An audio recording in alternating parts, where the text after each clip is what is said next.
O cristianismo é um só. A mensagem de Deus para a humanidade é uma apenas: a lei de amor. E chegou à humanidade por intermédios de muitos mensageiros divinos, tendo seu ápice em Jesus, nosso mestre e guia.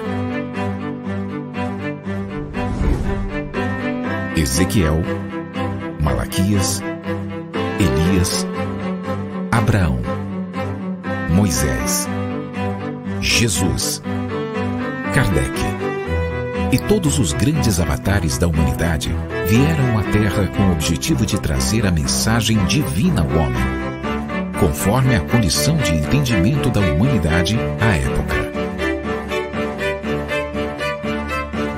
Conquanto cada um tenha trazido a parte da verdade divina, todos juntos são a representação do amor do Criador. Assim como eles, cada um de nós tem a sua tarefa para com a humanidade, que é reformar-se e trabalhar pelo bem do seu próximo. Amai-vos, eis o primeiro mandamento. Instruí-vos, eis o segundo.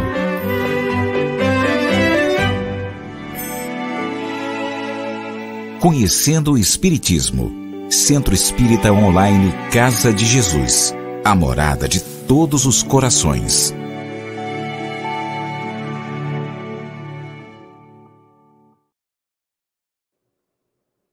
Olá, meus queridos amigos, sejam todos bem-vindos ao Centro Espírita Online Casa de Jesus, conhecendo o Espiritismo. Sou Evelyn Freire e para mim é uma grande alegria contar com o seu carinho e com a sua confiança. Nós estamos aqui no dia de hoje para darmos continuidade ao nosso curso para dialogador de reunião mediúnica. Hoje nós vamos trazer para você uma aula teórica. Vamos trazer exatamente a aula de número 36, onde nós vamos abordar sobre as técnicas e recursos utilizados pelo dialogador. Vamos, portanto, trazer para vocês aqui algumas técnicas. Claro que, à medida que nós vamos trabalhando, exercendo essa função, outros recursos nós vamos utilizar. Mas as técnicas que nós vamos trazer para vocês aqui são aquelas que nós utilizamos de uma forma mais usual nas comunicações e nos atendimentos realizados nas reuniões mediúnicas. Então, quais as técnicas e recursos que nós, na condição de dialogadores, podemos utilizar? E vocês, com certeza, à medida que eu for trazendo aqui as técnicas, vocês já vão lembrar de que muitas delas nós já utilizamos nas aulas práticas, que vocês já tiveram a oportunidade de assistir. Então, não vai ser novidade para vocês. Agora, nós vamos apenas trazer de uma forma mais didática aquilo que vocês já viram na prática, na verdade, durante as aulas práticas. Então, vamos seguir. Existem muitos recursos a serem utilizados pelo dialogador durante o diálogo, e a depender da problemática enfrentada, escolherá as técnicas mais indicadas ao caso. Todavia, existem algumas técnicas consideradas comuns e importantes em praticamente todos os diálogos. Nós não vamos, em todo e qualquer diálogo, utilizar todas essas técnicas. O dialogador estuda exatamente para que, ao identificar a problemática do espírito, ele vai escolher, ele vai avaliar qual dessas técnicas ele vai utilizar, de forma isolada ou conjuntamente. Primeira delas, e que eu considero a mais importante de todas, o amor. Considerado o maior e o mais essencial na hora de dialogar. O esclarecedor pode possuir muito conhecimento geral e doutrinário, mas se lhe faltar amor, o diálogo nem sempre será exitoso. Há situações em que a falta de amor é plenamente sentida e percebida pela entidade comunicante, que não se sensibiliza e nem aceita a orientação. A entidade comunicante, ela sente as emoções que são trazidas, emitidas doadas pelo dialogador. Se não percebe ali um sentimento de amor sincero, uma vontade sincera de querer e desejar auxiliar, aquele diálogo ele fica frio, ele fica impessoal e não toca o coração do espírito. Da mesma forma, quando nós estamos dialogando com alguém no mundo material, nós conseguimos sentir a emoção da pessoa com quem nós dialogamos, e se nós sentimos verdade, amor, carinho, isso nos toca mais profundamente? É a mesma coisa com os espíritos desencarnados. O esclarecimento é importante porque ele liberta da ignorância, ele ensina. Mas o que verdadeiramente toca e transforma as pessoas é essencialmente o amor com o qual nós dialogamos. Por isso, está aí como a primeira técnica para que ela nunca seja esquecida por nenhum de nós. Saber ouvir. Esse recurso é fundamental para o diálogo. Ouvir com paciência caridosa, de modo a melhor compreender as dores dos irmãos. Ouvir com humildade e real interesse pelo outro e pela sua dificuldade. Lembremos que ouvir é a atitude que depende de uma disposição íntima, da nossa decisão em ouvir o outro. Mas todo homem seja pronto para ouvir, tardio para falar, tardio para se irar. Consta do Evangelho de Tiago, no 1º capítulo, versículo 19. Precisamos analisar, refletir e ponderar aquilo que se ouve.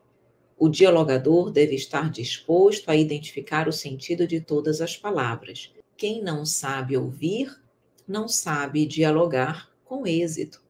Eu preciso reservar o tempo necessário, apropriado, para que o espírito possa colocar a sua situação, a sua dificuldade, a sua dor, e a partir dali identificar a melhor maneira de amparar, de auxiliar e de consolar. Nós temos muitas dificuldades em ouvir, porque desejamos sempre falar, que os outros nos escutem. E o dialogador, se ele não tiver esse cuidado, se ele só quiser falar, certamente esse diálogo, a tendência desse diálogo é que ele realmente seja fracassado. Então, um cuidado e uma vigilância constante dos dialogadores em relação a esse ponto. Lógica com amor. É o encadeamento natural e fraterno das orientações a serem ministradas, convidando o espírito às reflexões acerca dos seus problemas e temores. Não se deve forçar o espírito a adotar certa decisão, mas esclarecer e conduzi-lo à própria reflexão. A verdade deve ser dosada e transmitida com equilíbrio e amor. O objetivo não é destruir nem ferir o espírito, que ainda não esteja em condições de recebê-la, mas ajudar, socorrer, consolar e esclarecer. Enquanto nós quisermos forçar o espírito a aceitar as nossas considerações, nós não conseguiremos ajudar. Por isso que nós precisamos ir devagar, conforme a condição, o preparo daquele espírito, ir devagar trazendo alguns esclarecimentos, auxiliando a ele mesmo chegar a determinadas conclusões, auxiliá-lo com algumas orientações e fazê-lo refletir. Então, nós não estamos ali para destruir, ferir o espírito, machucar e impor nada. Nós estamos ali para consolar. Então, vamos dialogando com lógica, com bom senso, mas sempre com o amor, conduzindo as nossas orientações, os nossos esclarecimentos. Sem isso, não há diálogo, nem com desencarnados e nem com encarnados. Percebam que as orientações que nós estamos aqui orientando e trazendo são informações, são conselhos e sugestões indispensáveis também para a nossa vida material, para os nossos diálogos com as pessoas encarnadas. As mesmas técnicas nós podemos e devemos usar. Somos muito cuidadosos com os desencarnados e com os encarnados esquecemos de tudo isso. Então, lembremos, O diálogo é lá e cá também. Palavra. As nossas palavras, aquilo que nós dizemos, deve ser pronunciado com humildade, naturalidade, serenidade, fraternidade e com a firmeza necessária, mas sem agressividade, afetação ou imposição. Durante a fala, emitimos energias, positivas ou negativas, proporcionando ao outro harmonia ou desajuste. A palavra sempre carregará o magnetismo de quem as verbaliza. Até a entonação, não só o conteúdo daquilo que nós dizemos, mas a entonação, o modo como nós falamos, nos serena ou nos agonia. Qual o tom da voz que eu normalmente uso para dialogar com o espírito? É um tom tranquilo, é um tom calmo, é um tom sereno? Tem ali algum indício de agonia, imposição, agressividade? Não pode. Por isso que nós precisamos estar sempre vigilantes àquilo que nós dizemos e à maneira com a qual e pela qual nós estamos orientando e verbalizando. As emoções precisam ser sinceras, as energias precisam ser sinceras e as palavras precisam vir carregadas com essa verdade, com essa naturalidade, com essa humildade, com essa fraternidade que deve gerir a relação entre as pessoas. Prece, passe e irradiações mentais. Esses recursos são bálsamos na hora da dor. E quando a palavra não consegue mais auxiliar, é melhor silenciar a fala e recorrer à prece, ao passe e às irradiações mentais. Por intermédio dessas técnicas, será possível fornecer harmonia mental e vibratória ao médium e ao irmão comunicante. Isso já aconteceu comigo várias vezes, onde eu já havia utilizado todos os recursos lógicos, todas as argumentações, e nada havia resolvido. O espírito continuava com a mesma linha de entendimento, de vontade. E naqueles momentos, então, quando eu não tinha mais o que dizer, eu recorri à prece, em voz alta, pedi amparo e auxílio da espiritualidade para aquele irmão. Então, naquele momento, eu estava fazendo uma prece, mas eu estava também irradiando energias espirituais, energias magnéticas, pensamentos para aquele coração. E a espiritualidade, então, naquele momento, me secundava, me auxiliava. E aquela prece conseguia serenar o espírito que, enquanto a minha palavra não havia conseguido. Então, isso fica uma dica. Nunca esqueçam disso. Quando vocês tiverem tentado tudo e nada tiver dado resultado, o último recurso deve ser a prece. Se ainda assim não der resultado, aí é o caso realmente de finalizar aquele diálogo e esperar uma próxima oportunidade.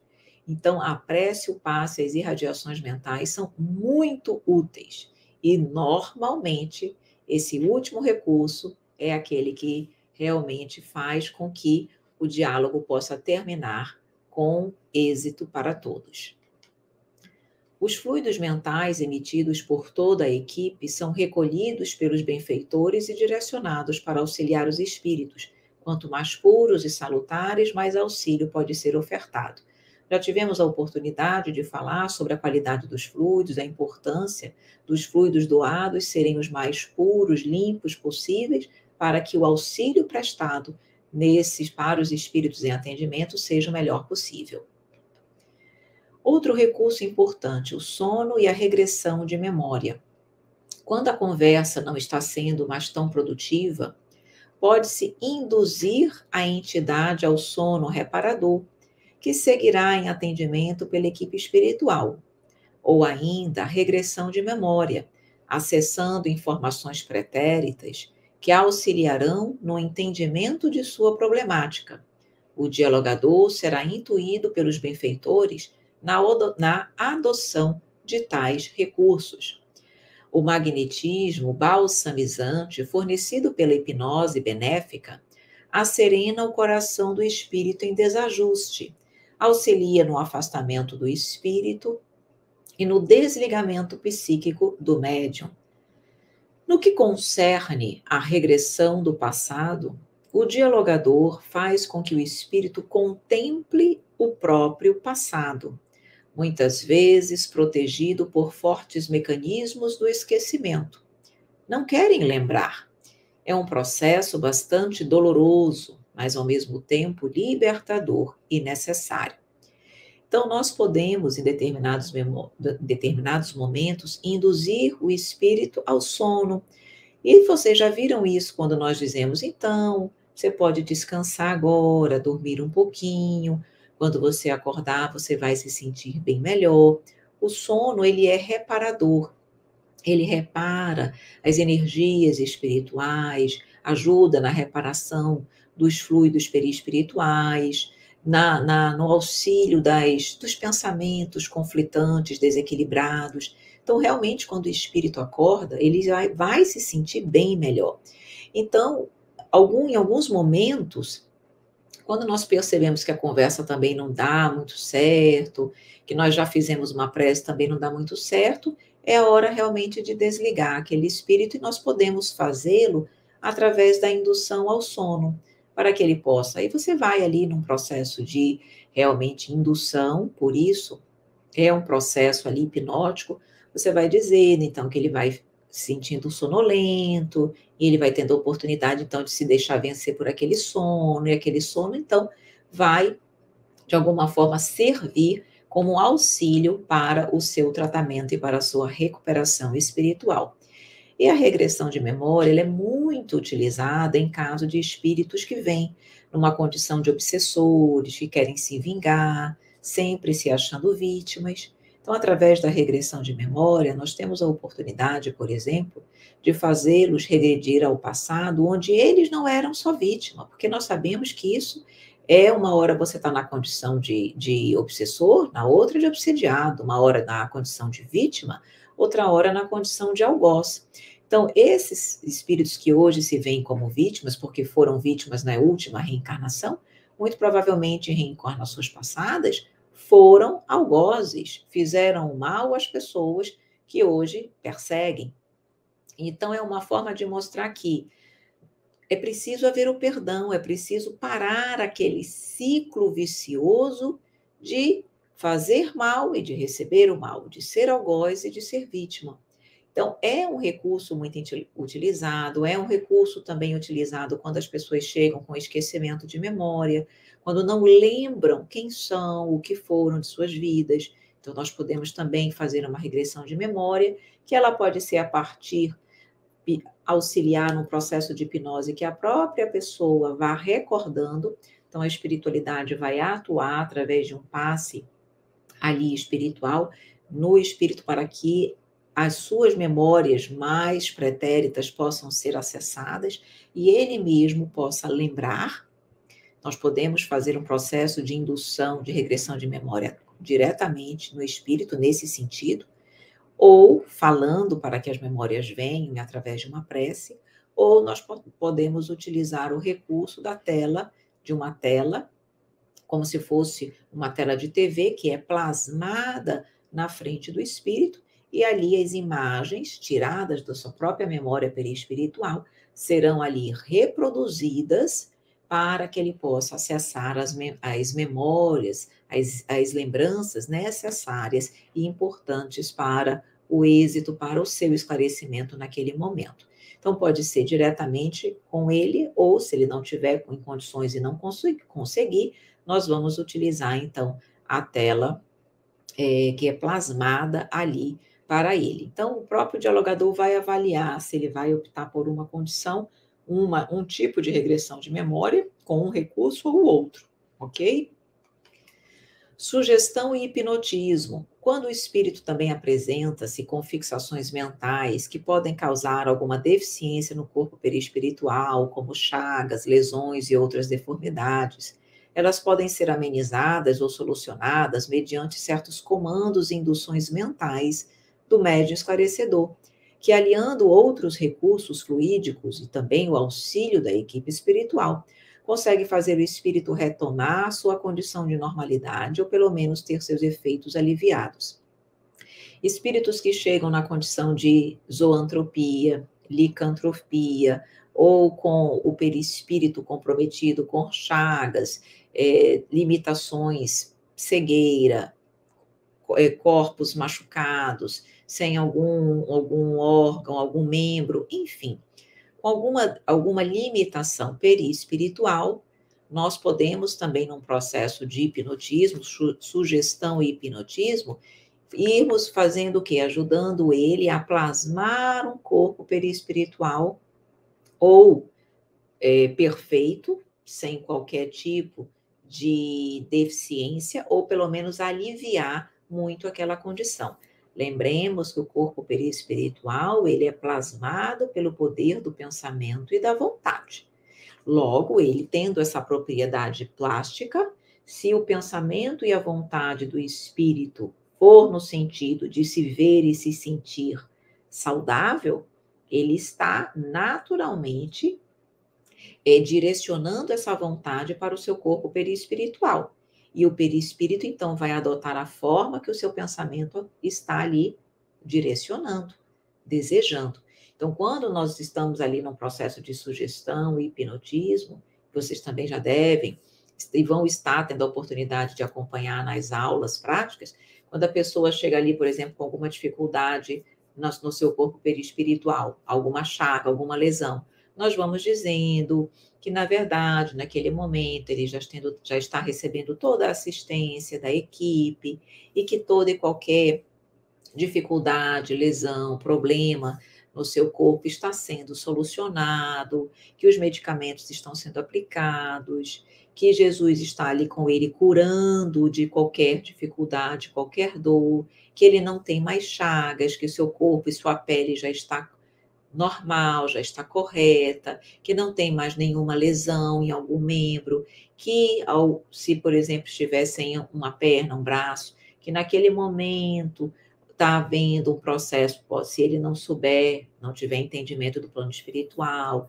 está acontecendo um processo cirúrgico, onde ele está tendo a oportunidade de ter novamente um braço, uma perna, uma mão, um pé, um dedo, enfim, que se ele estiver por exemplo, uma cegueira naquele momento está sendo trabalhada para que a sua visão seja restituída. Nós vamos devagarinho fazendo, contando, sugerindo, hipnotizando para aquilo que nós desejamos, que é a recuperação do seu corpo perispiritual. Nem sempre a recuperação é completa, porque muitas vezes a agressão ao corpo perispiritual é tamanha que só com um novo processo reencarnatório será possível o completo restabelecimento do organismo perispiritual, mas já há uma melhora considerável através do atendimento nas reuniões mediúnicas. Além disso, controle emocional é de fundamental relevância que o dialogador mantenha o seu controle emocional diante das delicadas situações trazidas pelos irmãos em atendimento. Só pode ajudar aquele que está em pleno equilíbrio de suas emoções. O pranto ou a lamentação jamais ajudam nos instantes de testemunho difícil. Quem chora ao lado de um amigo em posição perigosa desorganiza-lhe a resistência. Está lá no livro Pão Nosso, item ajuda sempre. Aqui é no sentido de que o dialogador precisa equilibrar-se emocionalmente. Nem perder o equilíbrio no sentido de se irritar, e nem chorar, desequilibrar, ficar tão emocionado com o problema e a história do espírito, que ele fica chorando junto com o espírito. Não é que ele não possa se emocionar, não é que eventualmente as lágrimas não possam cair dos seus olhos. Tem determinadas situações que são tão tocantes que nós nos emocionamos. Isso acontece. Mas mesmo nessas situações que não devem ser cotidianas, mas excepcionais, o dialogador precisa equilibrar-se para que ele possa bem dialogar. Ele precisa estar bem para poder auxiliar o espírito a também ficar bem. Por isso que nós precisamos, então, ter controle emocional para o diálogo. Dois desequilibrados emocionalmente, o dialogador vai precisar de ajuda e não está em condições de auxiliar. ponderação e consistência. Quando nos propomos a tarefa do diálogo, necessitamos estar cientes de que, acima de tudo, ali estamos para consolar. Precisamos saber transmitir as informações na hora oportuna. Ponderações não adequadas ao momento e à circunstância do espírito podem colocar a perder todo o atendimento. Como, por exemplo, dizer, se não for no momento certo, na hora certa e na condição certa, que o espírito está desencarnado. Não é qualquer espírito que tem condições de receber essa informação. Então, o dialogador, ele precisa saber o momento, a hora de dizer ou não alguma coisa. Lembrar que ele está ali para auxiliar. Por isso que nós vamos ver mais à frente como, por exemplo, dialogar com espíritos que não sabem que desencarnaram. E nós vamos mostrar que há situações onde nós devemos falar, há situações onde nós não devemos falar e há situações onde nós devemos apenas levar o espírito para que ele mesmo descubra. Enfim, essa ponderação, essa consistência para que nós possamos auxiliar e consolar de forma positiva, precisa ser também algo que o dialogador não pode esquecer. Distância segura. O dialogador não deve se colocar muito próximo ao médium durante o diálogo, evitando também tocá-lo, pois isso pode causar um certo constrangimento ao medianeiro, dificultando a sua concentração, interferindo magnética e fluidicamente sobre ele. Tal proximidade pode ser desconcertante também para a entidade comunicante, que quase sempre não conhece o dialogador e fica incomodada com tal postura. O dialogador não deve nem ficar muito perto, grudado no médium, e nem muito distante. Uma distância natural, equilibrada. Quando nós estamos conversando com uma pessoa encarnada, nós gostamos que a pessoa fique grudada em nós? Não causa, parece que nós temos um espaço que é nosso. Então, esse espaço que nós observamos num diálogo entre encarnados precisa ser observado também com os desencarnados. Isso pode causar um constrangimento para o médium, que não gosta de tanta proximidade, e o espírito também, porque ele está sentindo, vai sentir a outra pessoa ali tão próxima dele. Cuidado com isso. E tocar o médium. O médium está ali num processo de transe, num circuito fechado com o espírito comunicante. Quando o dialogador toca no médium, ele está ali causando um choque para o médium e para o espírito. Aquele choque pode até praticamente quase que ocasionar o desligamento do espírito em função do choque energético que ele causa. Então, normalmente, o dialogador não precisa e não deve tocar no médium. Há situações específicas onde o toque é necessário, sim. Situações onde o dialogador quer exatamente causar o choque magnético. Quando o espírito está num processo de fixação mental, que não escuta e nem percebe o dialogador. Quando você toca, principalmente aqui no chakra, e aqui que nós sugerimos tocar no chakra frontal, causa um choque, ele desperta daquela monoideia e percebe o que está acontecendo ao redor. Então, é necessário. Quando nós queremos forçar o desligamento de um espírito que não quer se desligar, aí nós vamos tocar no médium exatamente para auxiliar no processo de toque, de desligamento, em situações específicas, onde o espírito mesmo pede para que ele possa segurar na mão, que ele está se sentindo sozinho. Você pode ali avaliar se esse toque pode ser realmente na mão do médium para que ele sinta esse choque, mas que naquele momento vai ser uma energia mais forte, ele vai se sentir mais protegido, mais amparado. Em casos de zoantropia, licantropia, quando eles chegam cheios de desequilíbrios emocionais, se debatendo, você pode tocar para que aquelas energias, para que ele também saia um pouco daquela fixação. Então, são situações onde você quer o choque, aí você toca, mas em via de regra, não se toca.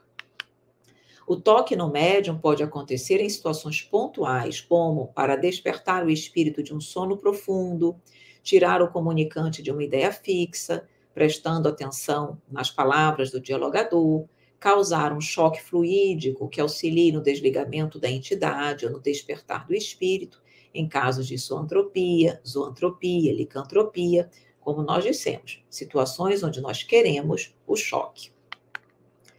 Aguardar o tempo, o esclarecedor e mesmo toda a equipe mediúnica necessitam estar conscientes de que não devemos aguardar êxito imediato no atendimento aos irmãos desencarnados.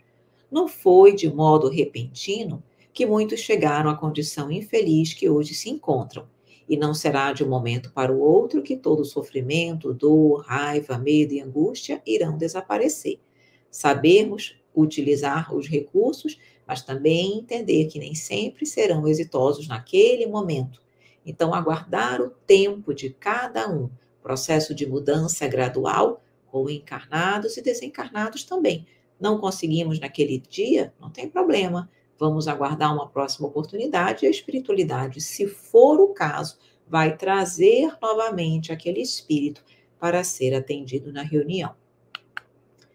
Em muitas situações serão necessários mais de um atendimento na reunião mediúnica, como eu disse. Oportunidade em que os espíritos irão pouco a pouco, tornando-se mais receptivos ao amparo concedido. Entender este processo é de fundamental importância para o esclarecedor, evitando sentir-se frustrado, culpado, fracassado, desestimulado a continuar o trabalho. Muitos espíritos estão naquela condição há décadas, séculos. Então, nem sempre nós vamos conseguir em 10, 15, 20, 30 minutos mudar a ideia, uma ideia já arraigada há tanto tempo. Às vezes aquilo é o início de um processo de atendimento, de tratamento. Mas o êxito, a continuidade do processo far-se-á depois. Como se vê, são vários os recursos e técnicas a serem utilizados pelo dialogador, a depender da situação peculiar de cada espírito. Nenhum dos irmãos que comparece à reunião pode ser desprezado em sua dor e dificuldade. Eles nos proporcionam o ensejo de praticarmos o bem, resgatando nossos equívocos e nos oferecem preciosos ensinamentos e advertências, já que ainda nos encontramos no campo de luta material. Com certeza, nenhum irmão pode ser desprezado em sua dor e dificuldade. Cada caso é um caso e nós estamos ali para amparar a todos, não para criticar ou julgar. Nós estaremos ali sempre com um ensejo enorme de fazermos o bem, resgatando também os nossos equívocos através da prática e da vivência do amor.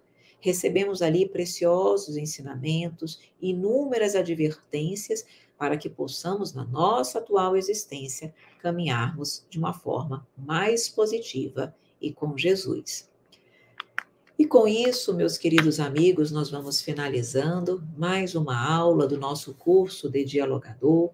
Disponibilizamos para você aqui as nossas redes sociais, nossos canais na mídia, nosso site, nosso e-mail, nosso telefone, nosso canal no YouTube, no Telegram, nosso perfil no Instagram, para que mais facilmente você possa ter acesso ao conteúdo da Casa de Jesus e também às suas necessidades, aos outros cursos que você eventualmente queira acessar.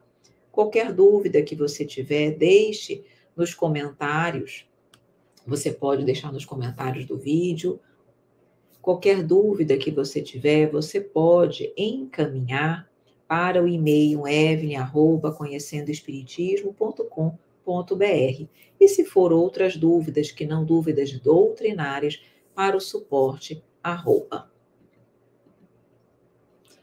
E com isso, meus queridos amigos, eu quero agradecer a você mais uma vez pelo seu carinho e pela sua confiança. Muito obrigada por tudo. Um grande beijo, um grande abraço e até a nossa próxima aula, com a permissão de Deus. Conhecendo o Espiritismo. Centro Espírita Online Casa de Jesus. A morada de todos os corações.